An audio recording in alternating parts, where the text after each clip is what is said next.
老板，给我们来3碗面条，多加肉。这里只收人民币。什么币？人民币，安宁县只认人民币。你拿张破纸在这晃悠什么？破纸？你睁大狗眼看清楚，这是京城大通钱庄的银票，100两，全国通用，见票即兑。我管你大通小通，在我们安宁县，县太爷立了规矩，交易只准用人民币。你这银票连擦屁股我都嫌硬。放肆！朝廷钱法乃天下根本，你一介村妇竟敢拒收银票，这等同于谋反！皇上，这个安宁县县令胆子可太大了，不仅拿了朝廷的300万两赈灾银，竟然还敢私自印钞。没想到朕这次微服私访，竟能遇到这等稀奇事。少给我扣帽子！前几年大旱，朝廷的银子连个影子都没见着，大家伙快饿死的时候，是沈大人发了钱让大家去买平价粮。现在想拿你们的废纸来买我们安宁县的肉，门儿都没有。孔老头，别吵，别暴露身份。行，不认银票，这真金白银你总该认了吧？足足半两，够买你这一锅面了。咦，这黑不溜秋的是什么东西？上面还沾着你的口水，恶心死了。这是官银，天下人都认的硬通货。安宁县卫生管理条例第35条规定，未经高温消毒的金属货币极易携带霍乱、伤寒等病菌。荒谬！自古以来皆用金银交易，从未听闻金银能传播疫病。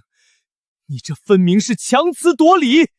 不懂规矩就别来安宁县，睁开眼睛看清楚，这才是钱。这纸张细腻如丝，绝非寻常桑皮纸，上面的花纹竟没有丝毫雕版墨迹的晕染。老爷，暗纹，这纸里面竟然有夹层暗纹，这防伪之术简直神乎其技。好一个沈燕，不仅私铸货币，还敢自立钱庄，此乃诛九族的大罪。诛九族，神经病！这是我们安宁县的命根子，没有人民币，赶紧滚蛋，别耽误我做生意。你这是黑店！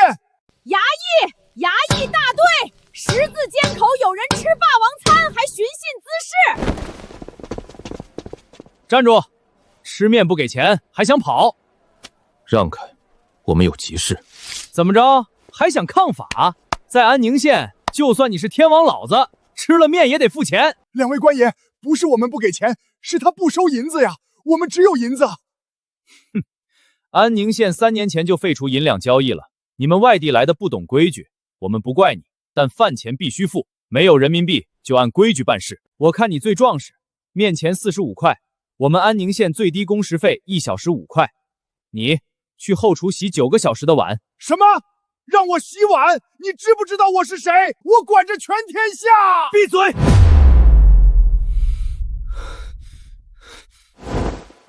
老钱，你去洗碗。黄老爷，我不能洗呀，我这双手是用来拿算盘拨千万两白银的，怎么能洗那些油腻腻的脏碗？洗不完，我扣你10年俸禄。沈燕，你个乱臣贼子，我老钱跟你势不两立。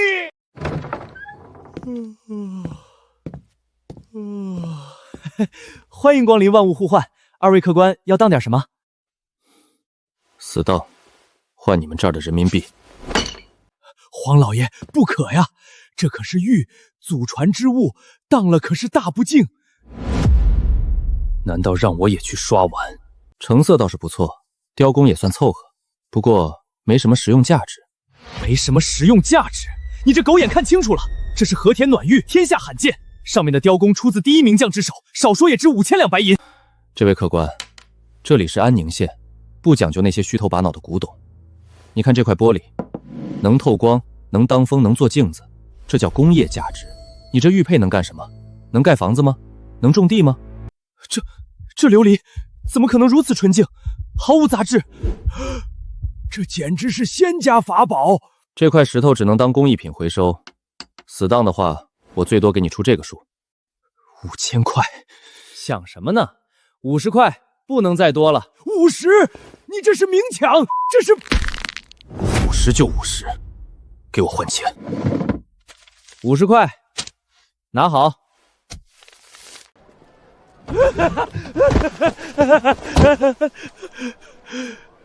神迹，神迹呀！老李，你堂堂工部尚书，你不在家里搞营造，跑来这儿发什么疯？黄老爷，您叫我连夜赶来，真是来对了。您看这路，这不是泥土，这不是石板，这是一整块浑然天成的奇物，没有缝隙，不积雨水，马车跑在上面如履平地。老臣在工部待了30年，造不出这1里路啊！奇迹云霄，商民耗财，修这种妖路，得刮多少民脂民膏？你个腐儒懂个屁！这路面坚硬如铁，若是在边关修治，粮草运送速度能快上10倍。粮草快10倍？私铸货币，私修铁路，琉璃如土。这个沈燕到底是个什么样的妖孽？老爷，咱们赶紧去县衙吧，我要把这修路的工匠绑回京城。不急，既然安宁县的命脉是这人民币，那咱们就去它的源头看看。朕倒要看看，没有朝廷的真金白银，他这破纸凭什么能瞒天过海？去安宁人民银行。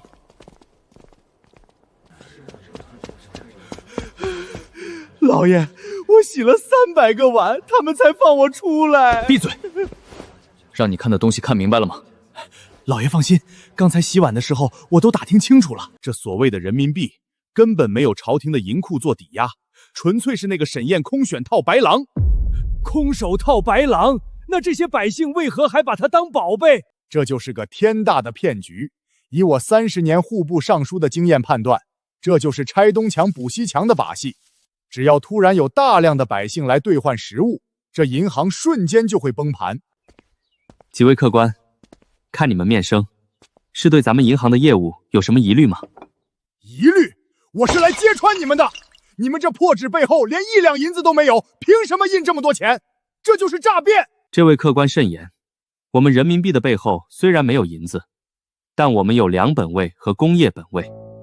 哈哈哈哈！荒谬！粮食能当钱使，粮食会发霉，会生虫。看来客官是不懂现代经济学。安宁县拥有河西最大的水利枢纽和万亩试验田，县衙的粮仓里储备着足够全县百姓吃3年的陈化粮，这就叫绝对准备金。我们发行的每1块钱，都能在任何时候按照固定物价买到1斤粮食、1斤盐或者1块玻璃。只要安宁县的产能不断，人民币的信用就坚如磐石。这不可能，物价怎么可能固定？遇到灾荒，粮价必然暴涨。因为县太爷控制了所有的源头生产资料，私人不许囤积居奇，银行负责宏观调控。在安宁县，没有灾荒，没有灾荒。河西大旱3年，赤地千里，你敢说没有灾荒？外面的世界是赤地千里，但在安宁县的防风林和水利网内，年年都是丰收，不仅能自给自足，甚至还能向外倾销工业品，赚取你们那些真金白银。你们把印出来的废纸留在县内流转，把生产出的食物卖到外面换真金白银，剪刀差，这是纯粹的剪刀差掠夺。长此以往，大萧国的银子全都会流入安宁县，国库会被他抽干的。老钱，你怎么了？别发疯啊！不费一兵一卒，就能吸干朝廷的国库。走。老爷，去哪儿啊？去城外，去试验田。朕倒要看看，他凭什么敢夸口说自己有吃不完的粮食？奇迹玉树，全都是奇迹玉树。这安宁县不仅钱财来路不正，连人心都坏了。商贾横行，满口利欲，这还是我大萧的天下吗？孔老，你又发什么疯？黄老爷，国之根本在于教化。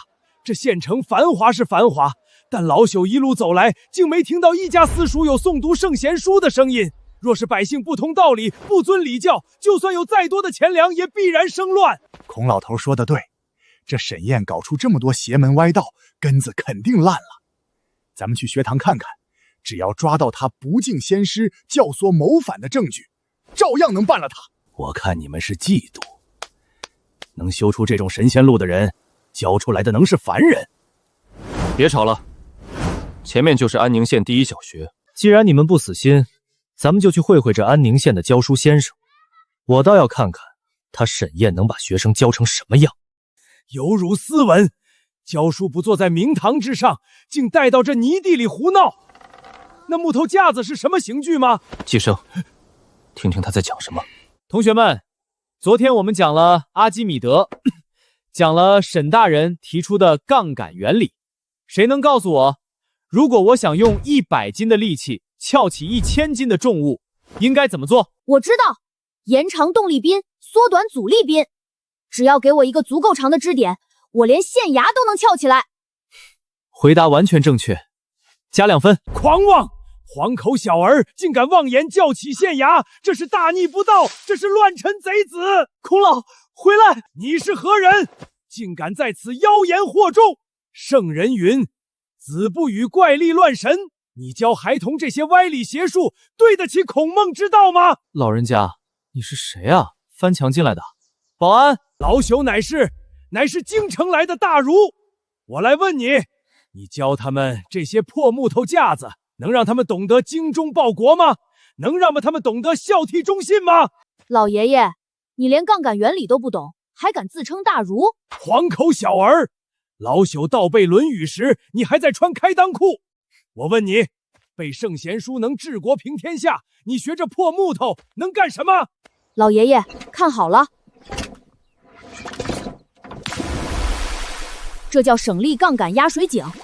我一个8岁小孩，不用挑水就能灌1亩地，这多出来的粮食能养活3个灾民。请问老爷爷，你背一句《论语》能变出半斤小米吗？这不过是奇技异武，农事自有农人去做，君子远庖厨。老先生，你的思想太落后了。我们沈县令说过，科学技术才是第一生产力。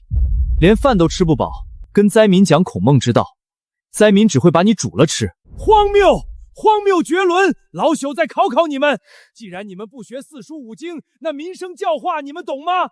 你且说说，若遇荒年，肉价飞涨，百姓吃不起肉，当如何用圣人之道安抚民心？遇到荒年还要用圣人之道安抚，直接解决母猪的产后理问题不就行了？母猪的产后护理，这成何体统？根据沈大人编写的《安宁县畜牧指南》，母猪产后极易发出沉热和缺乳症，只要保持圈授通风，用高锰酸钾溶液消毒，并投喂发酵饲料，母猪的存活率就能提升80%。母猪活了，小猪就多，肉价自然就降下来了。这不比你站在街上念经管用？说得好，全班鼓掌。礼崩乐坏，大萧要亡了，斯文扫地呀！先生莫怪，我家老太爷脑子有些糊涂，我们这就带他走，赶紧带去县医院看看脑外科吧。同学们，我们继续讲滑轮组如何提升筑城速度。滑轮组省力杠铃，若是将此法用在城墙修建上，工期能缩短1半。神人，这沈燕简直是鲁班在世！你别乐了，你没看黄老爷脸都黑了吗？这沈燕连孩童都洗脑了，这是要彻底推翻朝廷的根基呀！老钱说的对，他沈燕能用钱买通商商，能用妖术蛊惑孩童，但有一点他绝对藏不住。老爷您说的是，穷人哪怕是京城天子脚下，也有无数流民乞丐聚集在桥洞暗巷之中。这安宁县看似繁华，但那些老弱病残、孤寡弃子，必然被沈燕隐藏在了这种不见光的地方。只要找到他们，就能揭穿沈燕虚伪的面具。妙啊！还是老爷英明。贪官最怕什么？最怕灾民闹事。咱们只要找到安宁县的贫民窟，煽动那些吃不饱饭的乞丐去县衙告状，看他沈燕怎么收场。对，水能载舟，亦能覆舟。老朽要去给那些灾民讲仁义道德，让他们认清沈燕的真面目。走，朕今日非要扒了安宁这层鲜亮的人皮抛走。这是贫民窟，这大门修的比我京城老家的宅子都气派。又是新材料，这红砖质地坚硬，防火防勺，造价定然不楷。沈燕居然把这种好东西用在难民身上。走，进去看看，说不定只是个面子工程，里面定然是另一般凄惨景象。这怎么可能？大灾之年，他们怎么会有闲情逸致下棋？这棋子竟然是玉石做的，这鸡腿是假的吧？你们是不是沈燕请来的戏子？哪来的疯狗抢老子鸡腿？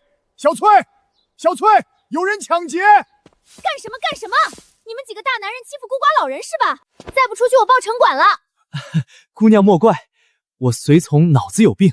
我们是外地来的客商，想打听一下，这里真的是收容流民乞丐的地方？哼，废话，老汉我3年前要饭路过安宁县，饿得只剩一口气，是被沈大人亲自背进来的。这里住的全都是无儿无女的孤寡老人和灾区跑来的孤儿。那这肉怎么了？食堂今天又做红烧鸡腿，老汉我都有点吃腻了。昨天护士刚给我量了那个什么血压，说我血脂高，让我少吃肉。这沈大人也是天天逼我们吃肉，想横死老汉我啊！天天吃肉，吃腻了。我堂堂户部尚书，过年才舍得杀2头猪。鳏寡孤独皆有所养，老朽读了一辈子圣贤书描绘的大同社会，竟在这荒凉的河西之地看到了。老人家，你们这几百号人天天这么吃穿用度，朝廷没拨过1分钱，沈大人哪来的银子养你们？银子？沈大人说了，咱们安宁县不靠朝廷那帮吸血鬼。大人在城外建了无数个大作坊，大家伙儿虽然老了残了，但在院子里糊个火柴盒，挑个豆子，也能给县里创造价值，这叫劳动换取尊严。就是，不仅管饭，孩子们还有专门的老师教认字算术。沈大人说，安宁县绝不抛弃任何一个百姓。朕自诩人君，日夜批阅奏折，却连天子脚下的百姓都护不住。他沈燕区区一个7品芝麻官，却做到了千古帝王都做不到的事。老爷，黄老爷，别被骗了，这绝对是个无底洞。他沈燕就算有金山银山，这么挥霍也撑不过3个月，这背后肯定有天大的窟窿。唉，老钱，承认别人优秀有这么难吗？不，老钱说的对，民以食为天，没有粮食，一切繁华都是空中楼阁。河西大旱3年，地下水早已干涸，他沈燕就算有通天的本事，凭空变不出粮食。去城外，去打仗，去他的粮仓，只要他的粮仓是空的，这一切的幻象就会瞬间破灭。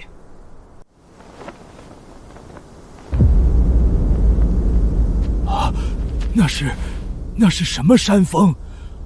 为何如此平整光滑？老天爷啊，那不是山，那是用水泥浇筑出来的通天巨塔，这得用多少钢筋，多少水泥？这是奇迹，这是神迹啊！不可能，这绝对是障眼法。老爷您看，那些塔连个窗户都没有，定然是沈燕造出来的空壳子，用来虚张声势的。是空壳还是满仓？批看看就知道了。随我下山，今日朕要亲自查验安宁县的底库。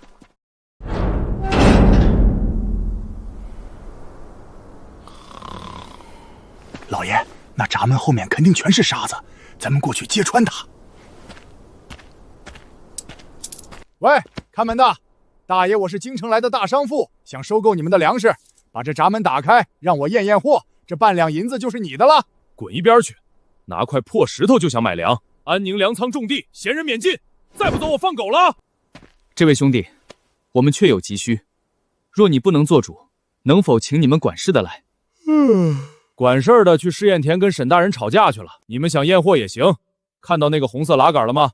那是质量抽检口，你们自己拉开看看就行，别烦我睡觉。哈哈，老爷您看，他连看守都这么松懈，里面绝对是空的。等我拉开这个闸门，让你们看看沈燕的真面目。老朽不敢看这欺君罔上的罪证。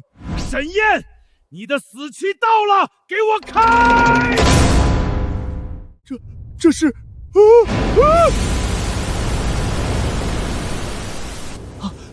老钱，老钱，快救人！这粮食太重了，能压死人的。真的，全是真粮。这成色，这饱满度，比皇宫供奉的贡米还要好。天佑大萧，天佑大萧啊！有此等神粮，天下再无饥款。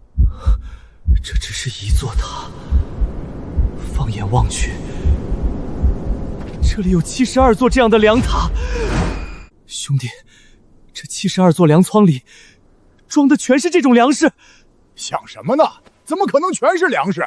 老爷，我就说吧，只有这一座是满的，其他的都是掩人耳目的空壳子。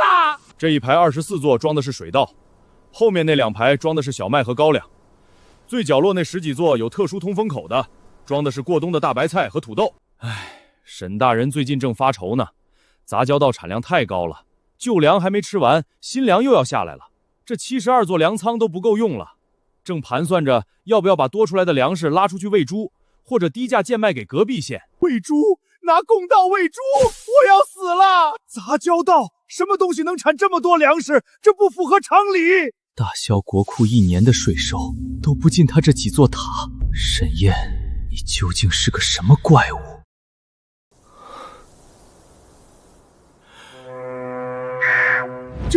这是水稻，这秸秆快赶上我大腿粗了。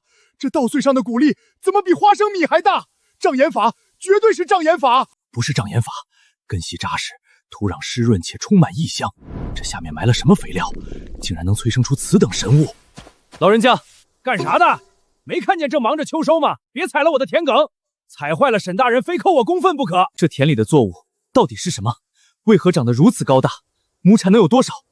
城里来的土包子吧，这叫安宁3号杂交水稻，是我们沈大人带着我们在大棚里培育了整整3年的宝贝。至于产量嘛，产量能有多少？我掌管天下粮仓30年，江南上等水田，风调雨顺之年，亩产300斤已是极限。我看你这稻子虽然大，但估计是空壳子，亩产顶多400斤。400斤？你瞧不起谁呢？竖起你们的耳朵听好了，这片试验田亩产保底3500斤。3500斤？哈哈哈哈哈！你个老疯子，你怎么不说亩产3万斤呢？牛皮都吹破天了。黄老爷，这人绝对是沈燕找来的托。荒谬！自古以来，从未听闻亩产过1000斤的粮食。你这老农，竟敢光天化日妖言惑众！欺君、欺瞒客商，可是要拔舌头的。你可知3500斤意味着什么？这意味着，只要有1万亩这种良田，就能养活10万大军。什么拔舌头？在我们安宁县，一切拿数据说饭。不信是吧？马上就要开镰收割了，你们自己睁大狗眼看清楚。第一小队准备收割，把新造的脚踏式脱粒机推上来。今天必须给这几个乡巴佬上课。开镰！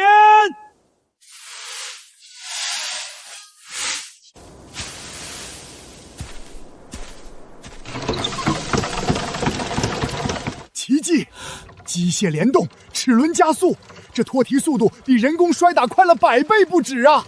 不可能，这一定是他们在机器里藏了粮食，绝对不可能有这么多。滚开！朕，我亲自来割。踩！给我用死力气踩！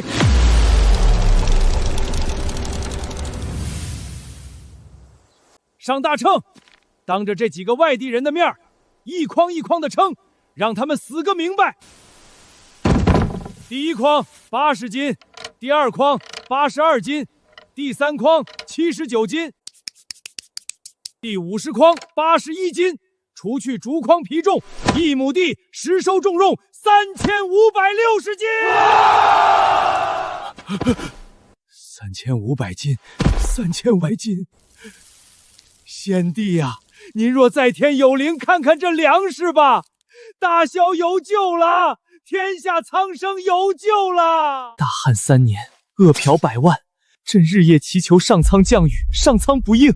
如今这安宁县令竟用这区1亩地给朕变出了3500斤的救命粮，这哪里是安宁县，这分明是大萧朝的江山社稷图。看清楚了吗？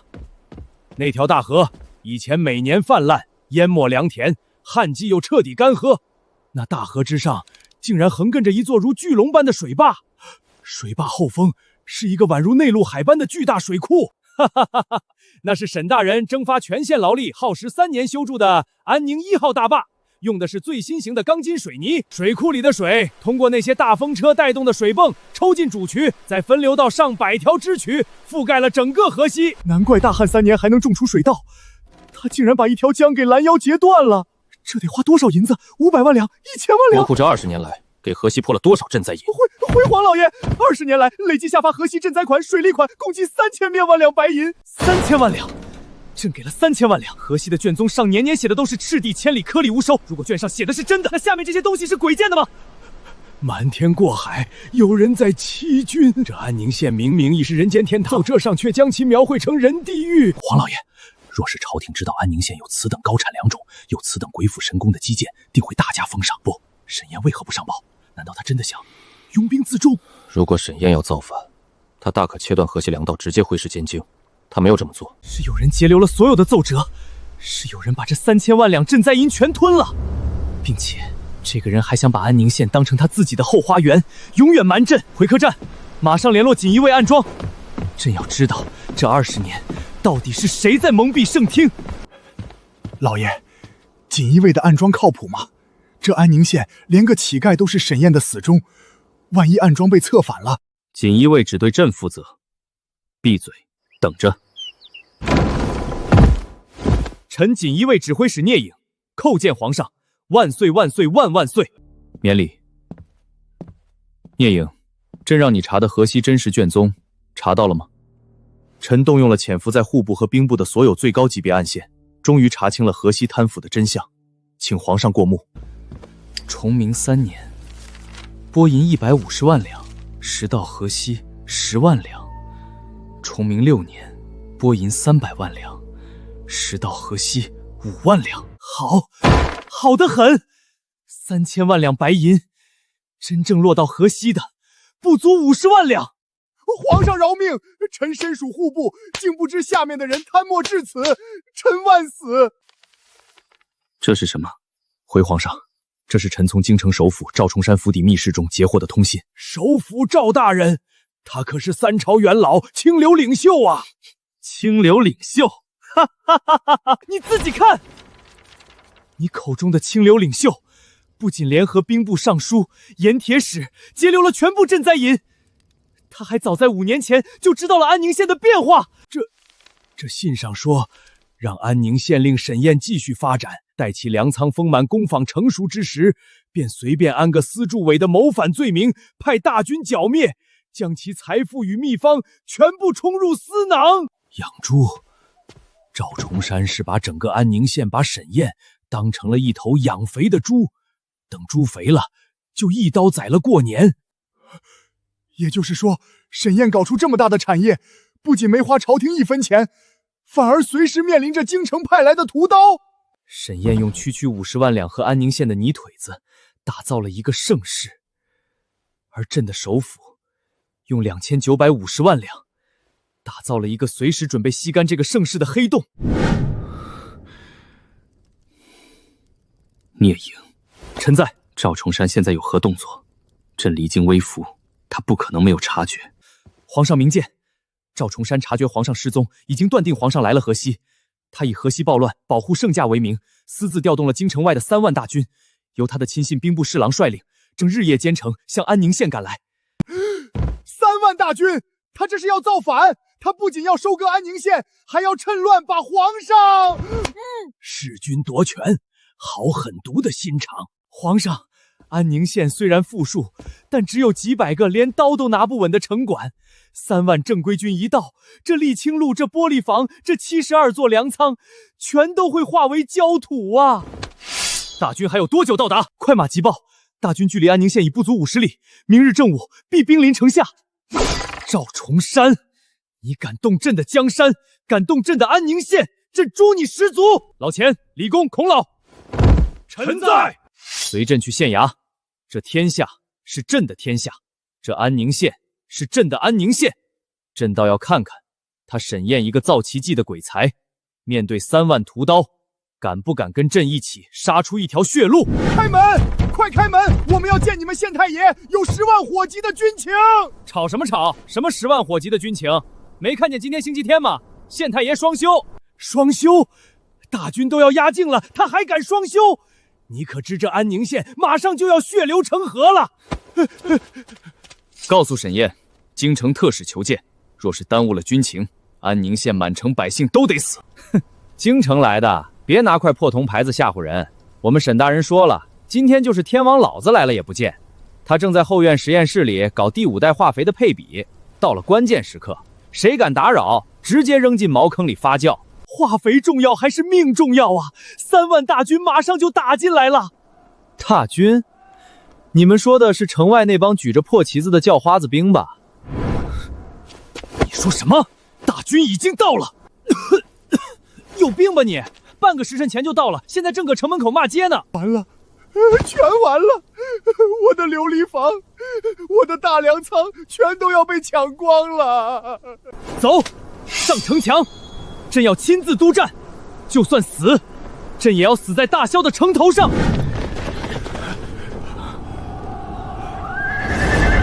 安宁县令沈燕，听着，本将奉当朝首辅之命，前来捉拿你这个私铸伪钱、意图谋反的乱臣贼子，立刻开城投降，交出粮仓和作坊，本将可留你全尸。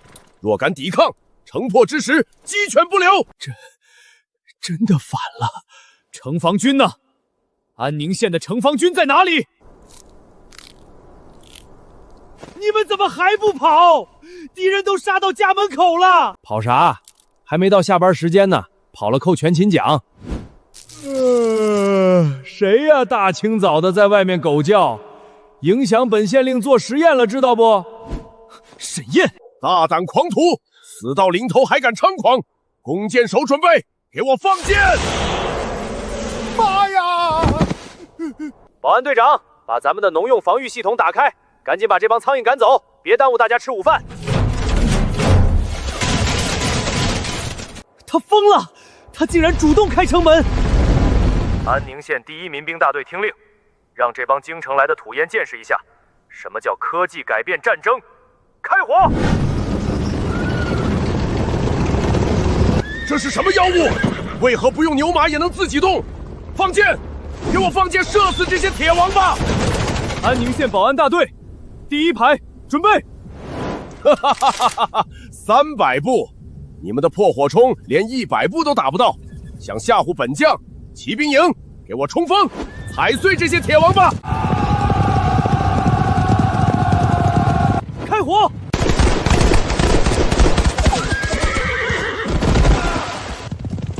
这怎么可能？300步外能破甲？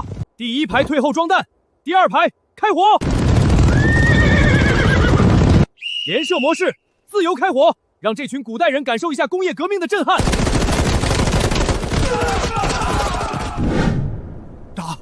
打雷了！那是火铳，我户部拨给神机营的火铳，开一枪要塞半天火药，还经常炸膛。他们这是什么鬼东西？不用点火绳的吗？碎石发火，膛线克槽！老天爷呀！老臣在工部图纸上设想过无数次的东西，竟然在这个小县城被批量制造出来了。3万大军，3万正规军被500个泥腿子压着打，兵书废了，孙子军法废了。300步穿甲，连绵不绝的火力。若是这支500人的队伍放在京城，半个时辰就能打穿玄武门，把朕从龙椅上揪下来。沈燕到底是个什么怪物？他有此等神兵利器，为何不反？他为何不反啊？不许退！谁敢后退，杀无赦！给我顶住！下马，或者下地狱，你自己选。我投降，别杀我！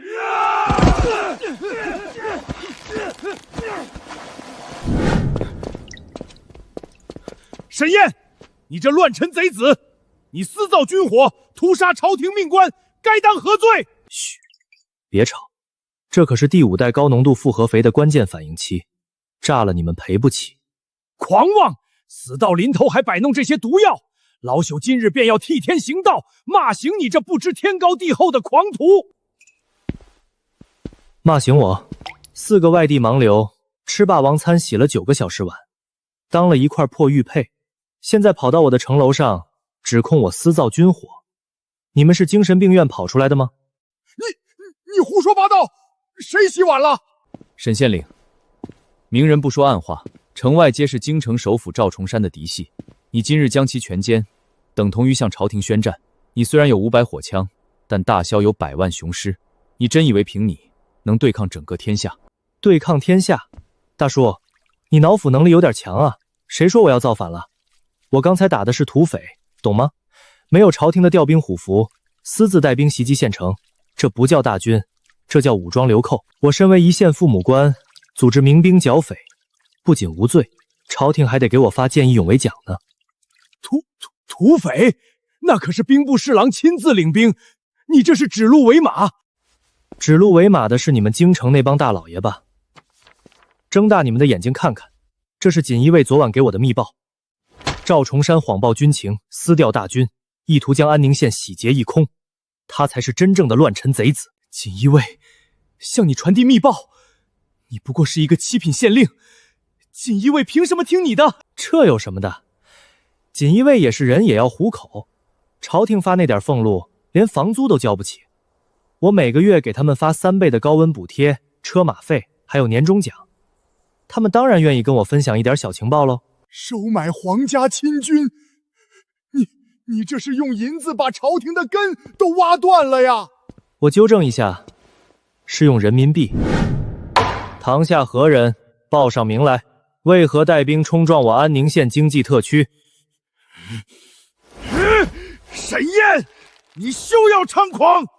本将乃是首辅赵大人门生，你敢动我一根汗毛，赵大人定会踏平你安宁县。唉，这古代人怎么都一根筋？王队长，上测谎仪。是。这是什么妖法？放开我！你们要干什么？这叫手摇式直疗电测谎仪，只要你撒谎，他就会给你做个全身免费按摩。现在第一个问题，赵重山派你来，到底是为了什么？为了评判。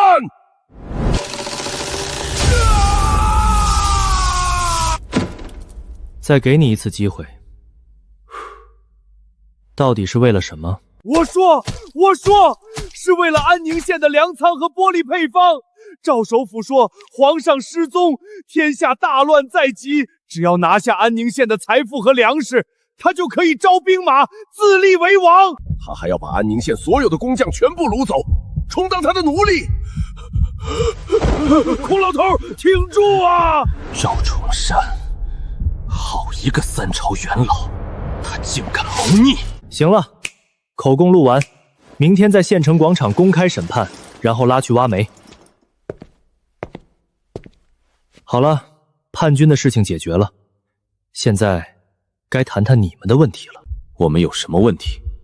这块和田暖玉雕刻的是皇家4爪蟒龙，只有皇室宗亲或天子近臣才能佩戴。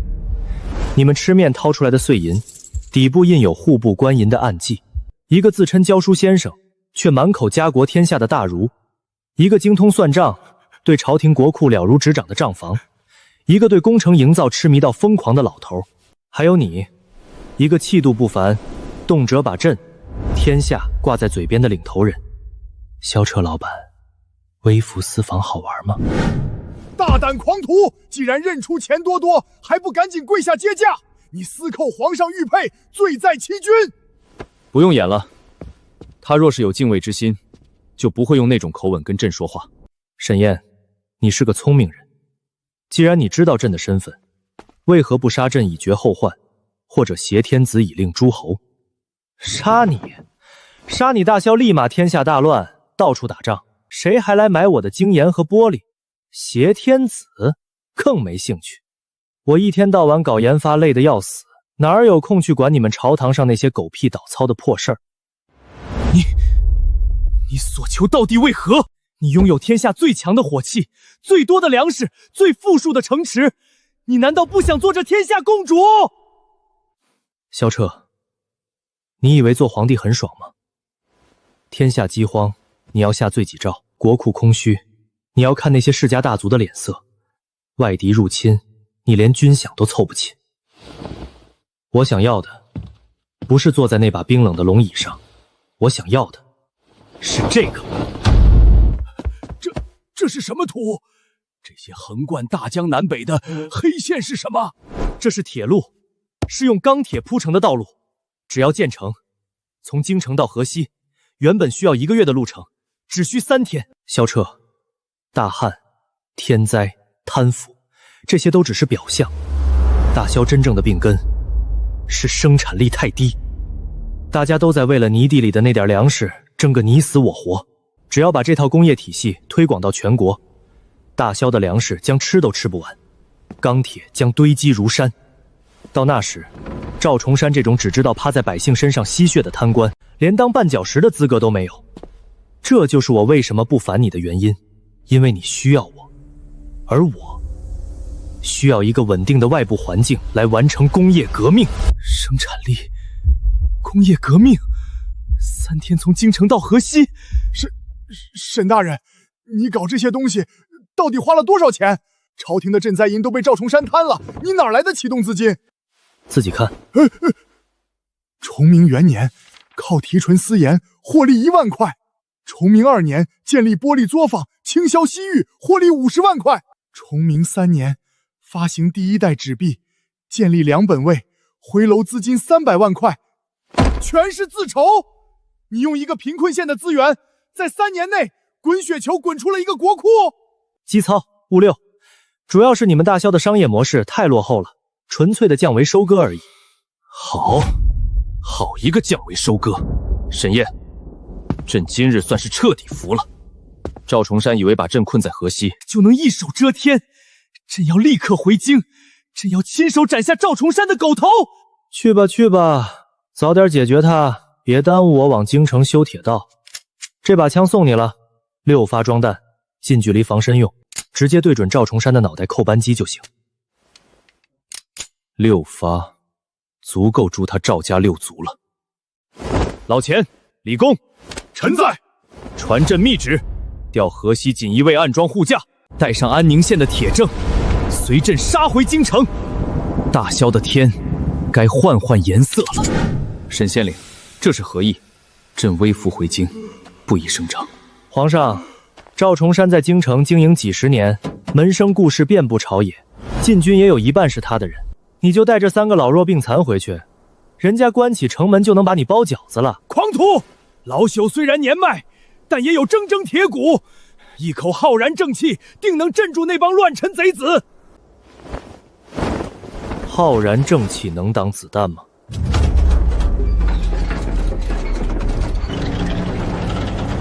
这是什么凶器？那管子怎么比大腿还粗？完美无瑕的工艺，这炮管的膛线，这闭锁结构，神啊，让我死在这炮管上吧！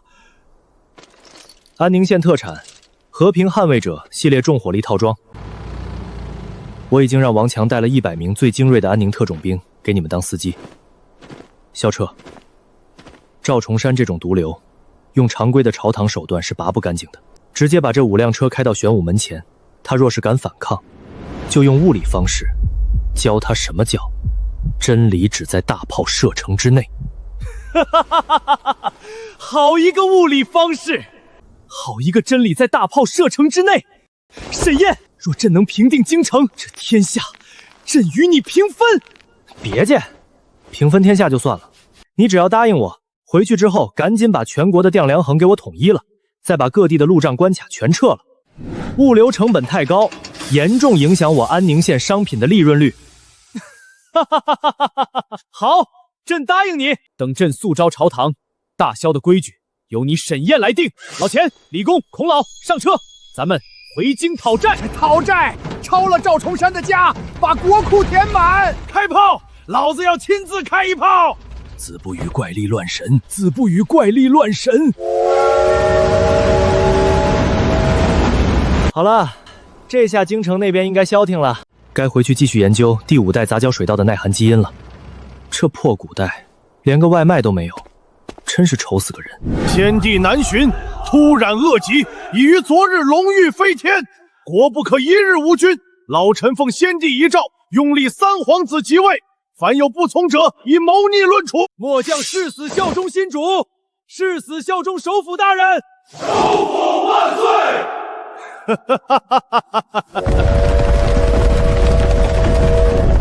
什么声音？地龙翻身了！这是什么工程器械？哪路反贼敢来京城作乱？放箭！王队长，距离600步，风向东南，给我把那座高台炸平，开火！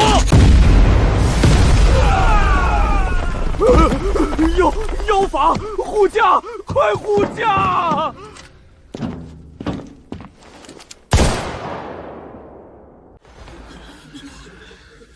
朕还没死，首府大人急着给谁戴孝呢？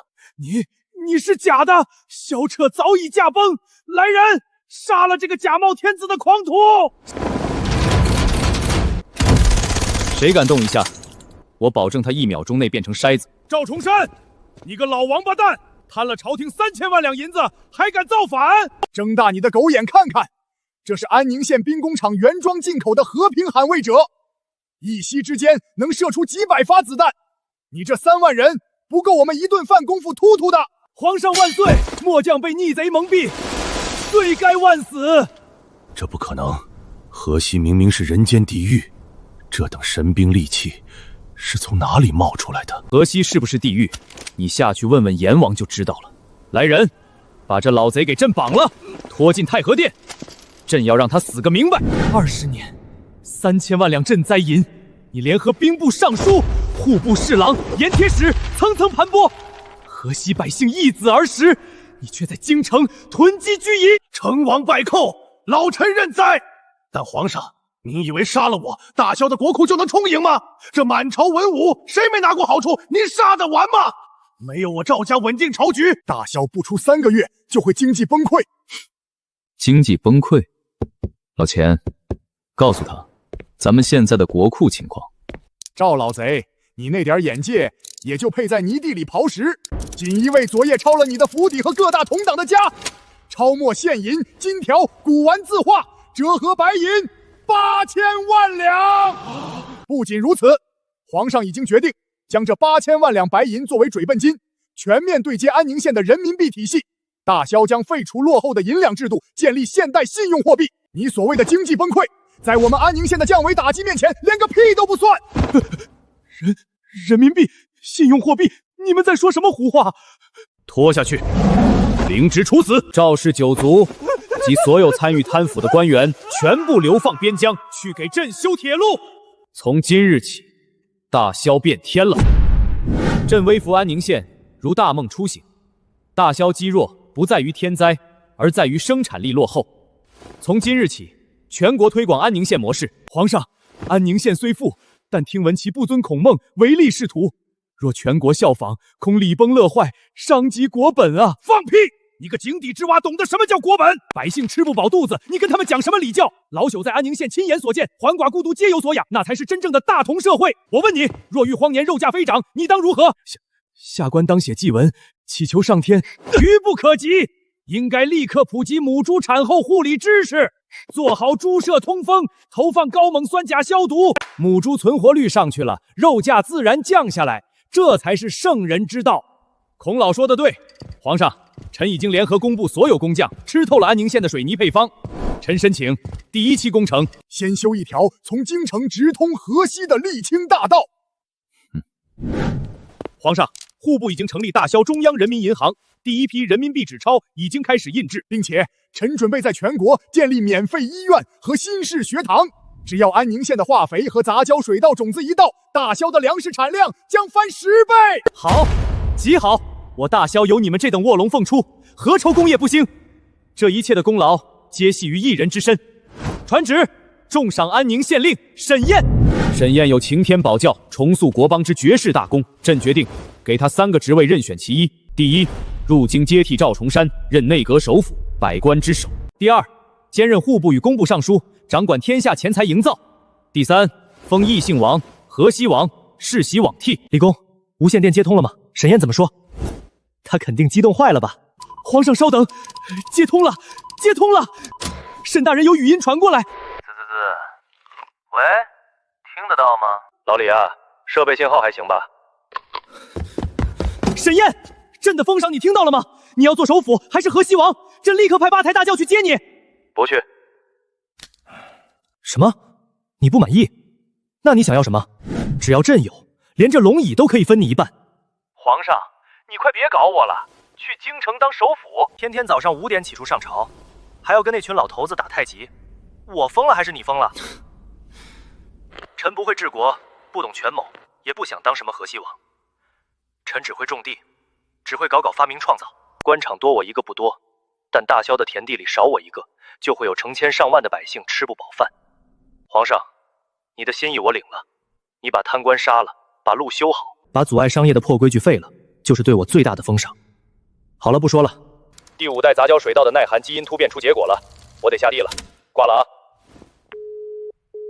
朕用尽天下至极的权力和荣华，竟换不来离开那片泥地半步。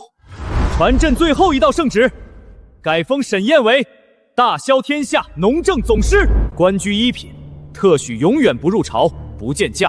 安宁县彻底划为特区，沈燕所在的试验田，见之如见朕。3年了，人民币已经成为天下唯一的货币。